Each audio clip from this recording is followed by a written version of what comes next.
और विज्ञान इसी प्रकार 2028 युग परिवर्तन के बाद परमेश्वर जी के आशीर्वाद से, क्योंकि जिसने विज्ञान दी है पर रिमोट उसके हाथ में है, तो धीरे धीरे सतगुरु रामपाल जी परमेश्वर इस विज्ञान को भी समाप्त करेंगे। पूर्णतया समाप्त नहीं करेंगे, वैसे तो हजारों साल चलेगी विज्ञान, लेकिन ये सीमित हो जाएगी। सीमित जितनी हमारे काम की है, जितनी हमारी मतलब की है, बस उतनी ही परमात्मा रखेगा इसको। बाकी ये जितनी भी फैक्ट्रियां हैं, बड़े बड़े कारखाने हैं, ये सब समाप्त कर दिए जाएंगे, सब।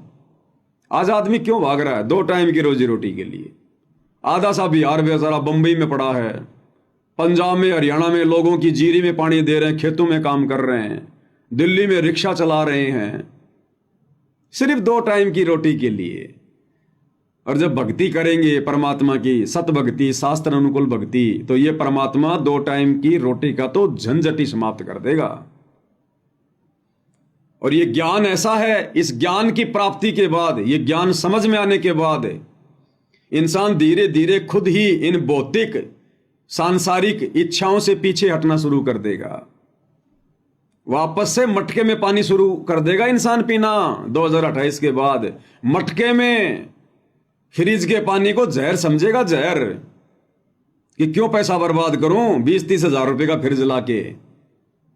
इंसान वापस से मटके का पानी पीना शुरू कर देगा। क्यों लाऊं मैं 10,000 के जूते, क्यों लाऊं मैं 12,000 के जूते? क्या मतलब है?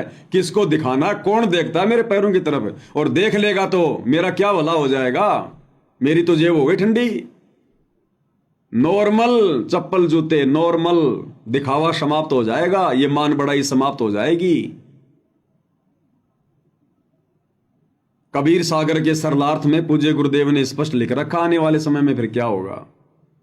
गुरुदेव कह रहे हैं उस आने वाले समय में, युग परिवर्तन के बाद, इस यथार्थ 13वें कबीर पंथ से जुड़ने के बाद, जो आत्माएं, जो भगत बड़े बड़े मकान बनाएंगे, नाम लेने के बाद जो बड़े बड़े मकान बनाएंगे, कोठियां बनाएंगे, ये टाइल मार्बल चिप्स लगाएंगे, परमात्मा कहते हैं वो मूर्ख समझे जाएंगे। मूर्ख भगत समाज में उनको मूर्ख की श्रेणी में रखा जाएगा।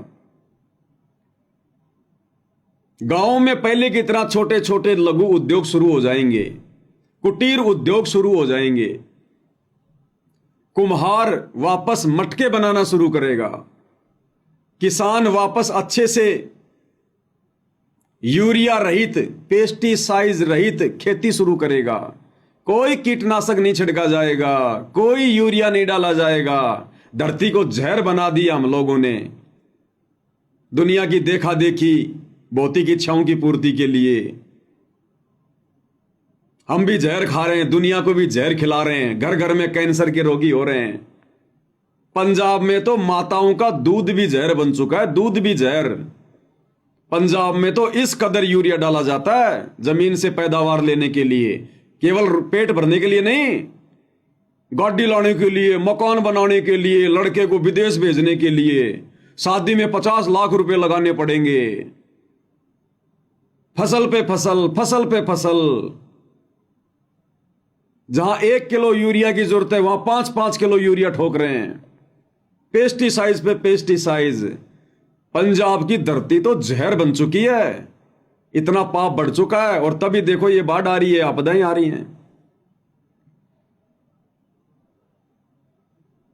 पंजाब से स्पेशल चलती है एक ट्रेन बीकानेर के लिए, राजस्थान के बीकानेर के लिए, उसको बोलते हैं कैंसर ट्रेन। उस ट्रेन में केवल पंजाब से कैंसर के मरीज ही जाते हैं बीकानेर में इलाज करवाने के लिए। कैंसर पंजाब के हर घर में है, हर घर में पहुंच चुका है। माता बहनों का दूध भी जहर बन चुका है, दूध भी यानी पूतना बन चुकी है, पूतना। जैसे पूतना ने अपना जहरीला दूध श्री कृष्ण जी को पिलाना चाहा, आज पंजाब में घर घर में माता बहनें पूतना बन चुकी हैं, यूरिया खा खा के, ये यूरिया युक्त ये अनाज साग सब्जियां खा खा के। तो ये भागादौड़ मिटेगी परमेश्वर रामपाल जी की शरण में आने के बाद में। ये परमात्मा बिना यूरिया, बिना कीटनाशक के इतनी अच्छी फसल देगा, क्योंकि दोबारा से पशुधन शुरू हो जाएगा। लोग गाय भैंसे रखेंगे, बढ़िया दूध खाएंगे। आज तो दूध बेचो, घी बेचो, सिर्फ पैसे कमाने के लिए। आज से 40 साल पहले, 30 साल पहले जब हम छोटे छोटे थे, दूध बेचना पाप समझा जाता था, पाप।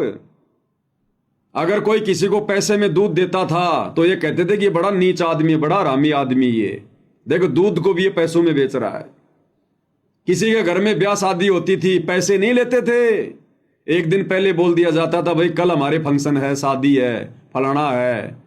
सब लोग अपनी भैंस गाय का दूध निकाल निकाल के बाल्टी भर के रखते थे और उसको फ्री में दे दिया करते थे। छाछ, सुबह सुबह जिनके घरों में भैंस नहीं होती थी और जिनके यहां पर छाछ होती थी, ले लेके डोली आ जाते थे सुबह। जब हम छोटे छोटे थे ना, जब हम देखा करते थे, गांव की अन्य औरतें ले लेके अपने पात्र और छाछ लेने के लिए आ जाया करती थी और सभी को छाछ डाला करते थे, किसी को 2 गिलास, किसी को 3 गिलास। इतना बढ़िया प्यार प्रेम था, इतना बढ़िया माहौल था। और छाछ उसके बाद यदि बच जाती थी तो बकरी को पिलाया करते थे, बकरी को, भैंस को वापस छाछ पिला दिया करते थे, लेकिन छाछ भी नहीं बेचा करते थे। और आज आधा किलो छाछ का पैकेट 20 रुपए का आ रहा है, आधा किलो छाछ 20 रुपए की। और वो भी कौन सी छाछ, 10 दिन तो वो खराब नहीं होती। अब सोचो क्या छाछ है वो। तो इंसान की इतनी वृत्ति क्यों गिर गई भाई और बहनों? भौतिक इच्छाओं की पूर्ति के लिए। क्यों? क्योंकि कोई गुरु नहीं मिला, कोई सच्चा ज्ञान देने वाला नहीं मिला, कोई तत्वदर्शी संत नहीं मिला। ये जितने भी आचार्य, शंकराचार्य, मंडलेश्वर मिले, ये कथावाचक मिले, इन्होंने केवल अपना पेट भरने से मतलब था।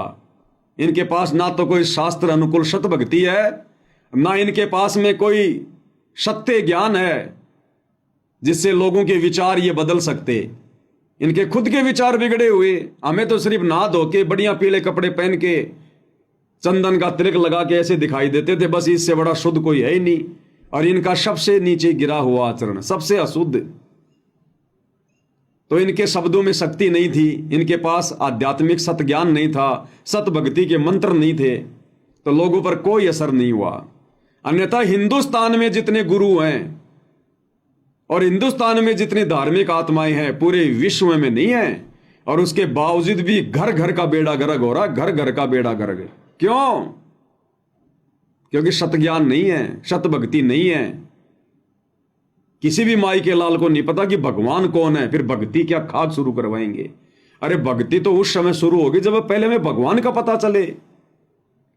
तो हमारे को तो 33 करोड़ देवी देवता पुजवा रखे हैं, ब्रह्मा विष्णु महेश, ये 3 भगवान बता रखे हैं। अरे आत्मा एक है, उसका परमात्मा भी एक ही होता है, लेकिन इनको नहीं पता था।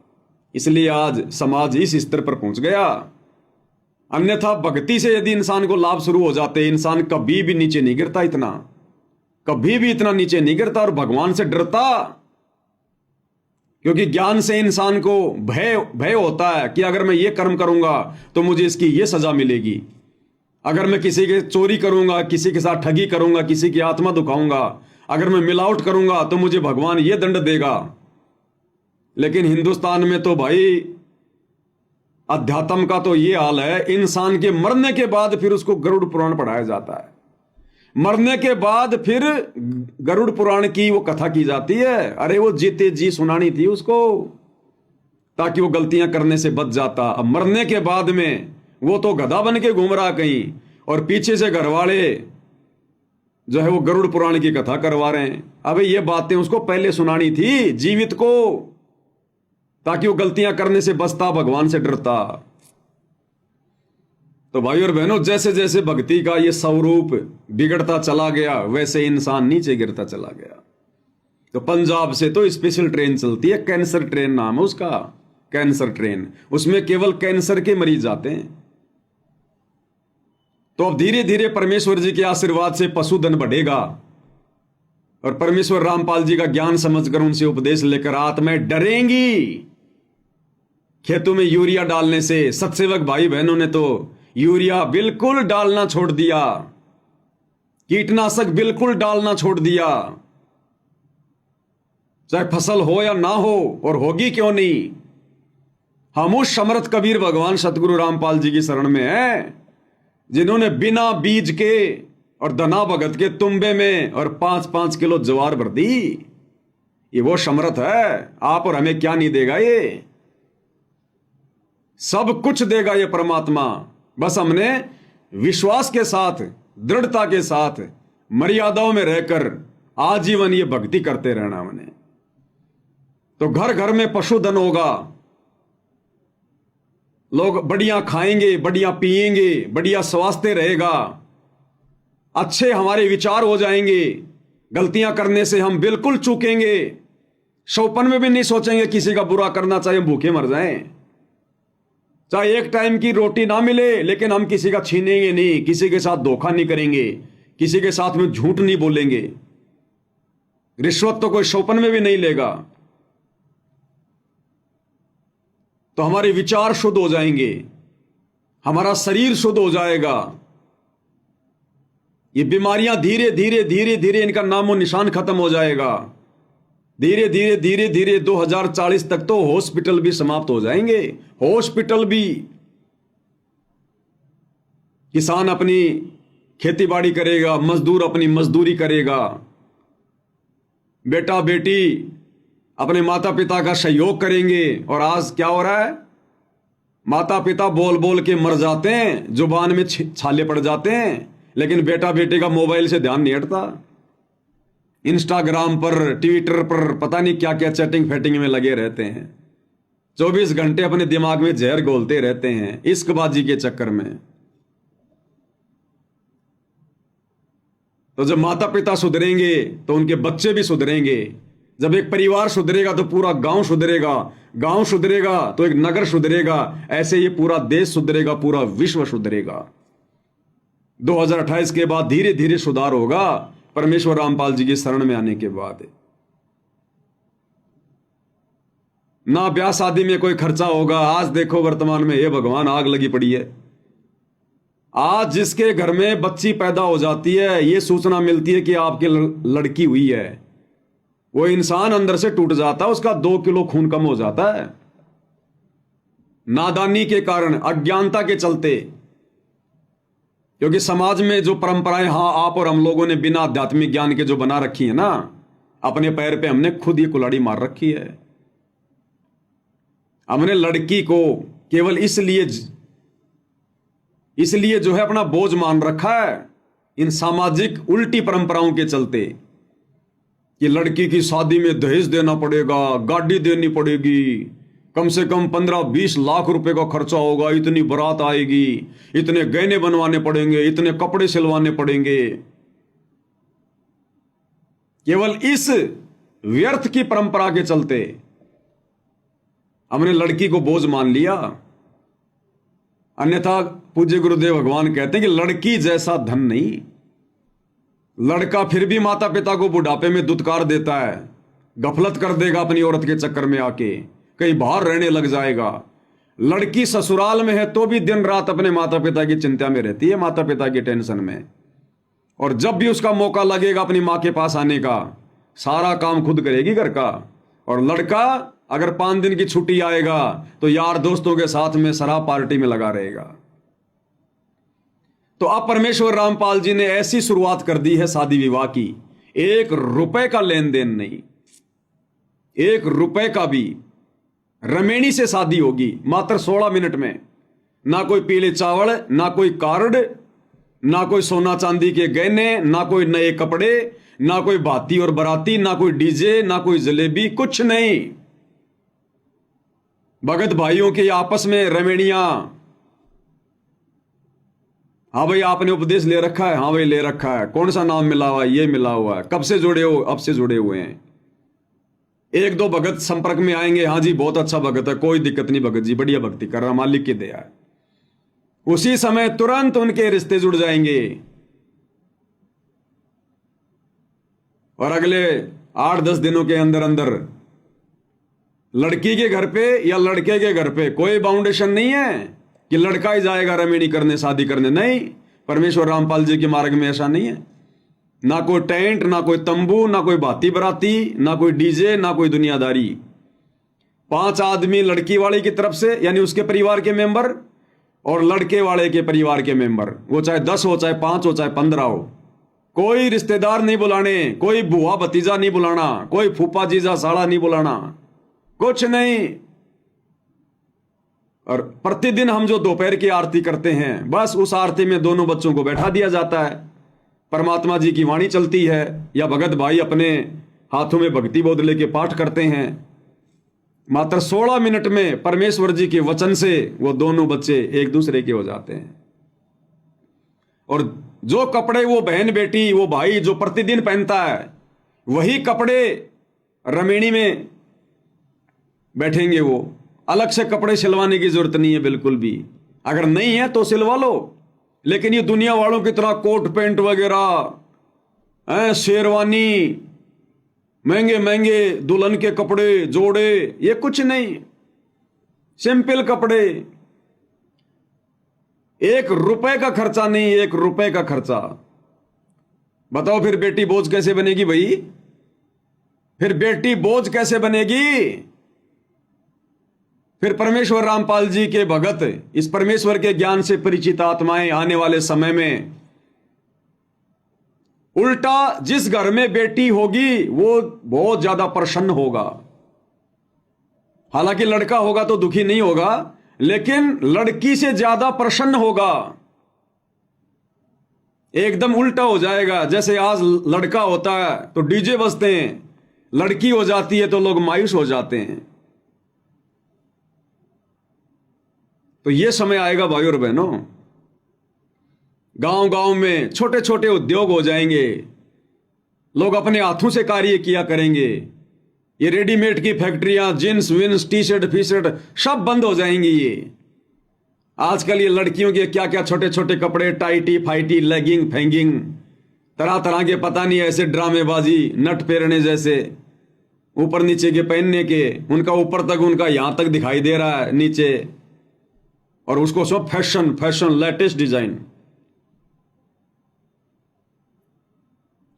और दुनिया भर के लोगों की उनकी पेट पे, उनके कमर पे कौवे की तरह नजर रहती है, और वो फैशन में घूम रहे हैं। खुद के कर्म बिगड़ रहे, दूसरों के कर्म बिगाड़ रहे। तो फिर से माता बहने भाई सब पूरे कपड़े पहनेंगे, उसी प्रकार से पैंट शर्ट ढीले ढीले या फिर कुर्ते पायजामे ढीले ढीले। माता बहने ऊपर से नीचे तक पूरे कपड़े पहनेंगी। बाजू भी नहीं दिखाई देगी आने वाले समय में आपको, माता बहनों की बाजू भी। आज जैसे ब्लाउज वगैरह पहनती हैं टाइट वाइट, आपको बाजू भी दिखाई नहीं देगी। कोहनी से नीचे तक की बाजुएं होंगी, ढीले ढीले कपड़े, सर पे चुन्नी होगी हर किसी के। वो समय आएगा तब ये समाज सुधरेगा, और वो समय आएगा तभी ये भक्ति का माहौल आएगा। वर्तमान माहौल में यदि हम भाई बहन मर्यादाओं में रह के भक्ति कर रहे हैं, इन सब बकवादों से बचकर, बहुत बड़ी महानता है ये, बहुत बड़ी महानता। ये गुरुदेव भगवान के विशेष आशीर्वाद के बिना संभव नहीं है। तो सोचो यदि वर्तमान में हम परमेश्वर के आशीर्वाद से इतनी बढ़िया भक्ति कर रहे हैं, तो 2028 के बाद जब धीरे धीरे धीरे धीरे समाज सुधरेगा और वो समय आएगा, तब क्या होगा?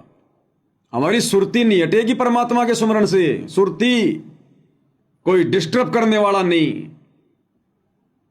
अब जरा सा सुमरण करने के लिए बैठते हैं, पीछे से कोई गाड़ी हॉर्न मार देगी, किसी का मोबाइल तिल्ली लिल्ली तिल्ली लिल्ली तिल्ली लिल्ली, हेलो हाँ मामा जी आ गया आ गया, 2 मिनट में ध्यान हट जाएगा। रसोई में दुनिया भर के बर्तन भांडे भरे पड़े हैं, एक चम्मच उतारने का प्रयास करेंगे 10 बर्तन साथ में गिरेंगे।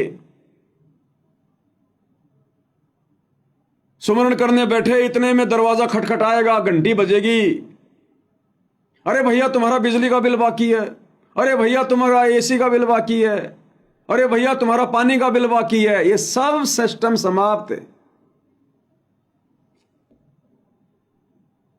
बहुत साधारण जीवन जिया करेंगे भाई बहन, बहुत साधारण जीवन, कोई डिस्टर्ब करने वाला नहीं होगा। जनसंख्या तो वैसे छट जाएगी, और जो बचेंगे वो धार्मिक आत्माएं।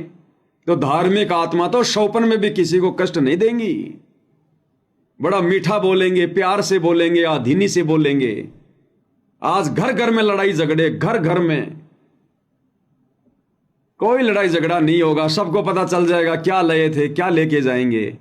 और अगर किसी की आत्मा दुखाई तो गुरुजी नाराज होंगे, सत्यानाश हो जाएगा अपना। तो अगर गलती से बेटा बेटी ने माता पिता को कुछ उल्टा भी बोल दिया,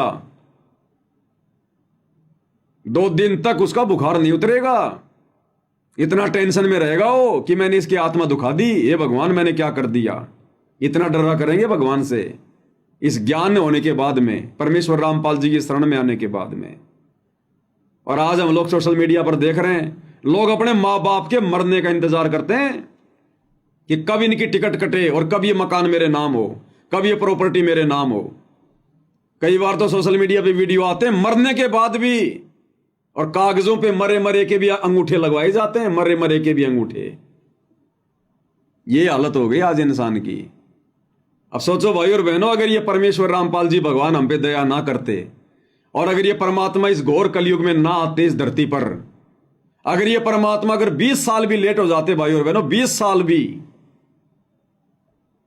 तो यहां का माहौल इतना बिगड़ जाता, इतना गंदा माहौल हो जाता यहां का, भक्ति नाम की तो कोई चीज रहती नहीं यहां पर। तो परमेश्वर ने कितनी बड़ी दया बख्शी है।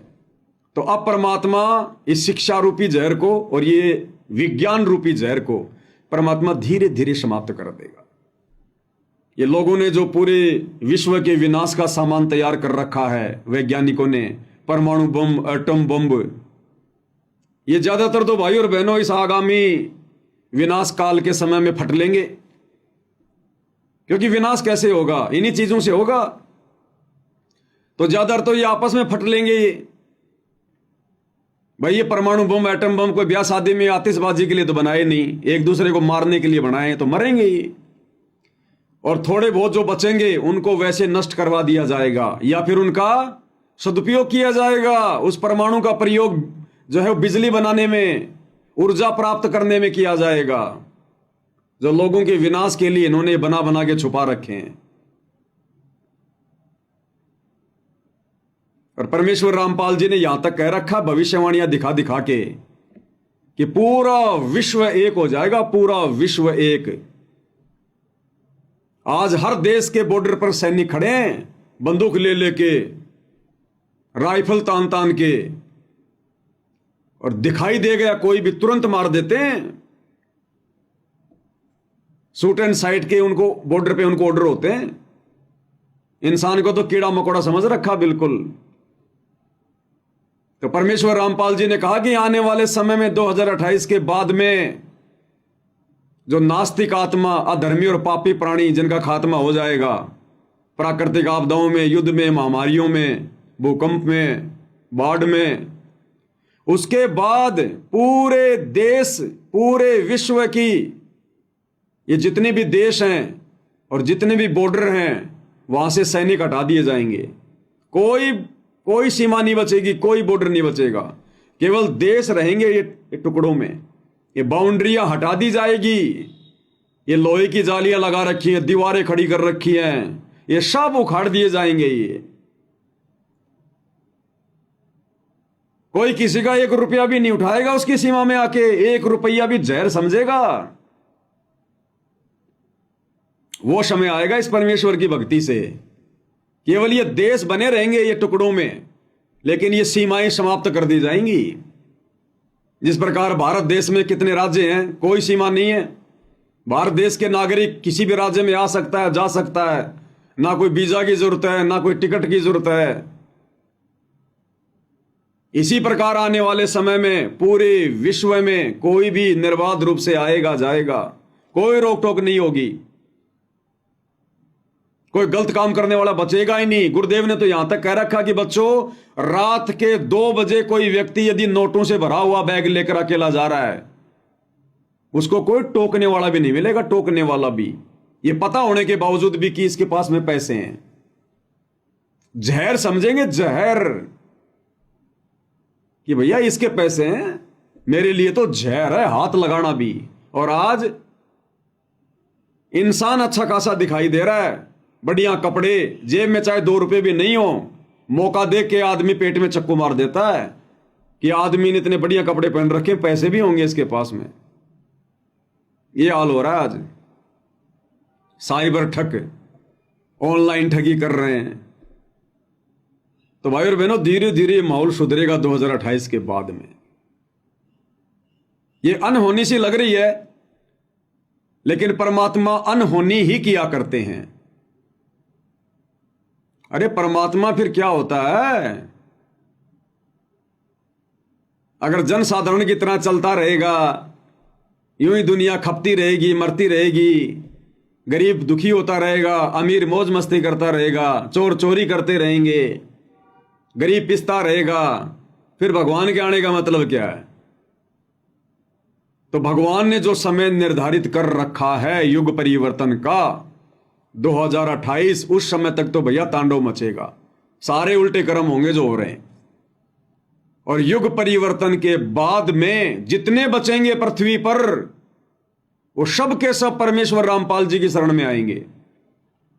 क्या अमेरिका, क्या चीन, क्या जापान, क्या लंदन, सब के सब परमेश्वर रामपाल जी की शरण में आएंगे। दूसरा, इस धरती पर कोई भगवान नहीं बचेगा पूजा करने के लिए। ये तुम्हारे मंदिर, मस्जिद, चर्च, गुरुद्वारे, जमीन में कोई जाने वाला ही नहीं बचेगा।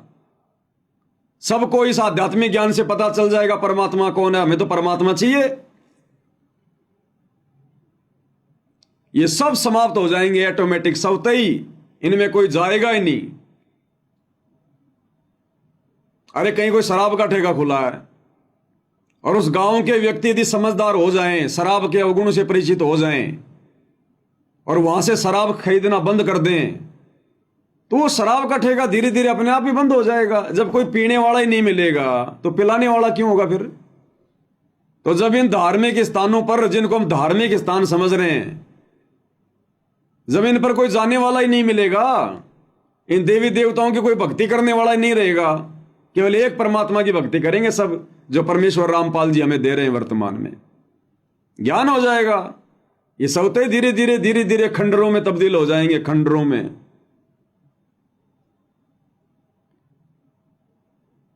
तो ये समय परमेश्वर लेके आएंगे भाई और बहनों 2028 के बाद धीरे धीरे।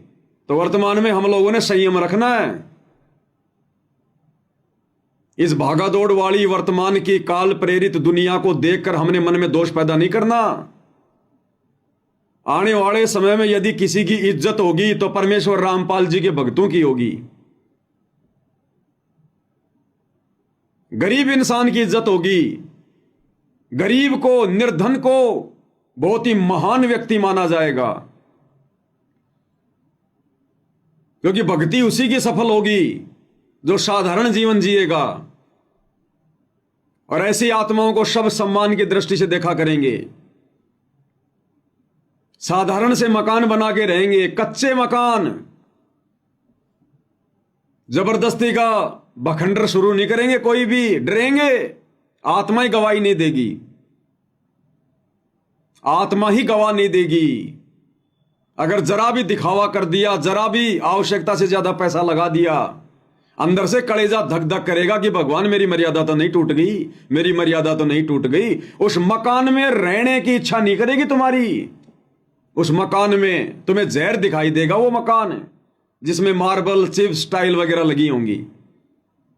तुम सोचोगे भगवान मैं तो साधारण से मकान में रहूंगा।